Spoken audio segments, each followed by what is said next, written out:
Sunday afternoon என்ன special lunch அப்படின்னு இன்றைக்கி பார்த்தா சிக்கன் கிடையாது. நாங்கள் சிக்கன் எடுக்கல. ஏன்னா இன்றைக்கி ஒரு சேஞ்சாக இருக்கட்டும்னு சொல்லிட்டு மட்டனும் ஃபிஷ்ஷும் எடுத்தாச்சு. மட்டன் குழம்பு பார்த்திங்கன்னா நான் வச்சேன். ஃபிஷ்ஷு வந்து அம்மா வச்சாங்க. ஃபிஷ்ஷு சூப்பராக கிரேவி பார்க்கும்போதே சாப்பிட்ணும் போல் இருக்குது. அந்த மாதிரி வச்சுருந்தாங்க. மட்டன் குழம்பு வந்து நான் கிராமத்து சைடில் இந்த தண்ணியாக கொஞ்சம் வைப்போம்ல, அந்த மாதிரி தேங்காய்லாம் போட்டு அரைச்சி ஊற்றி அப்புறம் தேங்காயும் கட் பண்ணி போட்டு செம்மையாக இருக்கும் அந்த டேஸ்ட்டு. நல்லா இருந்தது.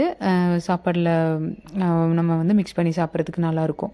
அதுக்கப்புறம் எல்லாம் முடிச்சதுக்கப்புறம் அம்மாவோட ஸ்பெஷல் என்னன்னு பார்த்தீங்கன்னா ரசம். செம்மையாக இருக்கும். டேஸ்ட்டு சூப்பராக வைப்பாங்க அம்மா எப்போவுமே ரசம். அதுக்கப்புறம் வந்து முந்தின நாள் நைட்டே வந்து சாட்டர்டே நாங்கள் வந்து குலோப் ஜாமுன் ரெடி பண்ணிட்டேன். ஏன்னா மறுநாள் நான்வெஜ் தான் எடுக்க போகிறோம் அப்படின்னு சொல்லிட்டு சாப்பிட்டு முடிச்சுட்டு இது சாப்பிட்டா செம்ம டேஸ்ட்டாக இருக்கும் அப்படின்னு சொல்லிட்டு. இது எங்களோட பழக்கம். நான்வெஜ்ஜை சாப்பிட்டா அதுக்கப்புறம் வந்து ஒரு ஸ்வீட் சாப்பிட்ணும் அப்படின்றதுக்காக. அதுக்கப்புறம் ஃபைனலாக வந்து ஃபிஷ் எல்லாம் ஃப்ரை பண்ணி சாப்பிட்டு எல்லாம் முடிச்சாச்சு. உங்கள் வீட்டில் என்ன ஸ்பெஷல்னு சொல்லி கமெண்ட்டில் சொல்லுங்கள்.